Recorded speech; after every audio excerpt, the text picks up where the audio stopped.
I'm curious, what point did you hire Lily for this? Had she finished uh, Flower Moon, or had she, how does it all work out? I believe she had finished it, but it was still about a year out from anyone seeing the film. And yeah, we actually heard about her through Rebecca Godfrey herself. Yeah, she had Rebecca, the real Rebecca, had a friend who had worked on the set of Killers, and who said, "Hey, you like have got to see this actress for this role." And I mean, Lily's incredible, and we watched her work in some of her previous films and Certain Women, and just thought she was quite literally perfect for it. So then was all of the Flower Moon stuff happening then while you were filming, or what was that No, like? I think she had wrapped the film and was just waiting for release. So it hadn't been released by that No, time. no, not at all. Then No. pairing her with Riley, what was that all about? It's really sweet because I think they had Yeah. had like a kind of online friendship before, but they'd never met in real They were life. pen pals. Yeah. They're like Instagram pen pals. So Riley got, I mean, you could tell the story about Riley getting Yeah. that. So I had just moved into a new house and I met my neighbor just taking out the trash. Told him, oh yeah, like I'm sure running this new Hulu show. And he was like, oh, I'm actually friends with Riley Keough. Like it sounds like she's probably be pretty good for this. And it was honestly just that simple. Yeah. We were like, yeah, she's the actress for this. How, how unbelievable. But Yeah. when you're dealing with a real story, what's the responsibility there for you? I'm sure it's much greater than anything fictional. Yeah, definitely. I mean, yeah, I mean, just as a writer, obviously you have to adhere to reality best you can. You kind of can't go anywhere with the story. But then within that reality, so to speak, which became a bit of a fluid term, there's the facts, there's also the accounting of what happened through whatever publications exist. But then there's you kind of as an artist going in fresh, ingesting all of that material and reading between the lines, coming up with stories that might have been hidden in between those publications, and pulling it out in a way that is maybe not yet exposed, but equally as real as what has already been reported. Do you talk to the real people or not? Do you say that that just complicates Yeah, matters? No, I we mean, did. yeah, we did. So I spent almost 3 years working with Rebecca Godfrey. And Manjeet largely handled the conversations with Manjeet Virk, father of Reena Virk. We also optioned Manjeet's book as part of the development of the show so that we were sort of getting more of his stories about the interiority of their family and Reena's childhood, sort of his story of meeting Suman and all of that, which we get to explore in the show as well. We didn't talk to anybody else involved. I think it is sort of a thing that you have to kind of keep a bit streamlined. But yeah, of course it's very sensitive, and it really makes you aware of how very real all of this was to everyone who experienced it. When you're dealing with a story too that most people, at least from that area, would know, how do you decide how we're going to tell it? I love the flashback aspect of all of it, but how do you determine that's what it's going to be? Yeah, a large part of our process was, yeah, looking at obviously Rebecca's version of events, Manjeet's version of events, all of the various coverage, and then actually including all of it so that it could kind of come together in some form of coherence that is actually telling a larger truth by virtue of having all of it. And then there was us, us two, and then all the writers just sort of speaking about what it was doing to us emotionally, which it was our attempt to maybe get in the heads of just the locals who were experiencing this for the first time.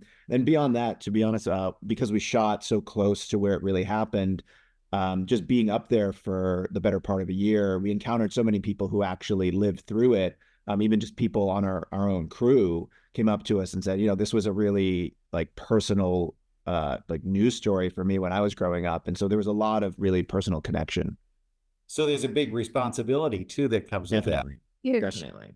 And when you get all that information just coming in, do you say, okay, no, don't tell me anything more. I don't want to hear anything more because it's just going to complicate things. No, I think we definitely invited anything in that we could. Yeah, I think we invited it all, and then it was sort of like when you're alone is when you have to sort through how it makes you feel. Yeah. I think we definitely both experienced, I know Samir was talking about earlier, there was an article that back in the 90s that had come out about, or I guess early 2000s, about Rebecca and her experience writing the book. And the headline was "The Story That Swallowed Her Whole."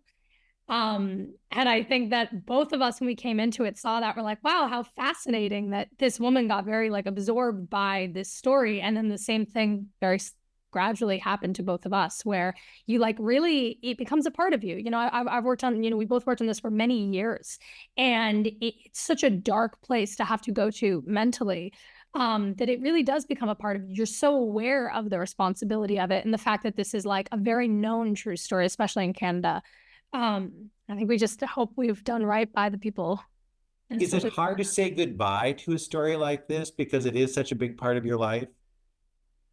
I think we're ready to be honest. I mean, Quinn you want a light comedy is what you want. For 5 years. I've been for like 2 or 3 years. Yeah, I think maybe a comedy is next for the both of us. Yeah, I think it's, you know, it's a bit emotional for me because you know, Rebecca was like a friend of mine. You know, she came to be a really close person in my life, and so I think in a way, you know, she passed away a few weeks before we started shooting, but I continued to be able to write her until we had finished writing the series. And in some ways, like even in the edit, you're still doing that.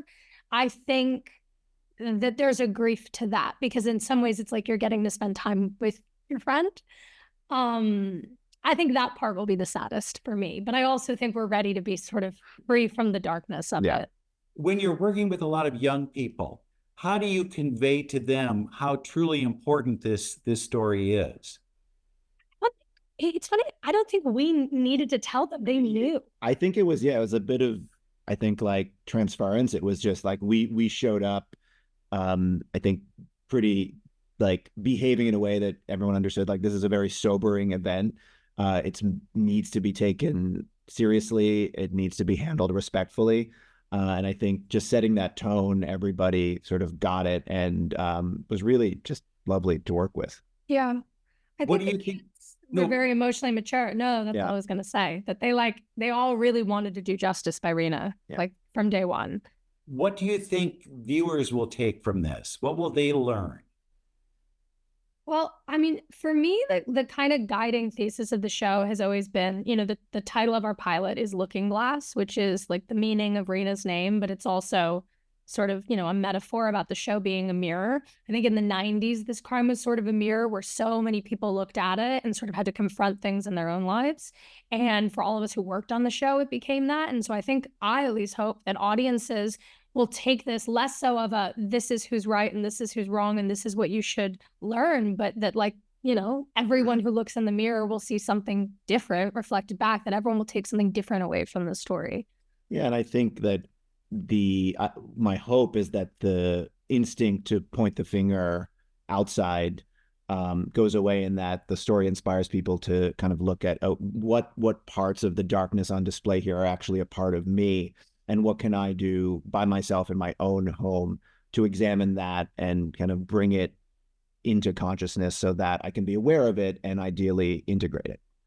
Good. Well, thank you so much. And thank you for all your hard work too. Looks like it was just a beast. Too much work. That's why I say comedy. Try it. It might be. We'll give it a shot. Well, Thank you. Thank you.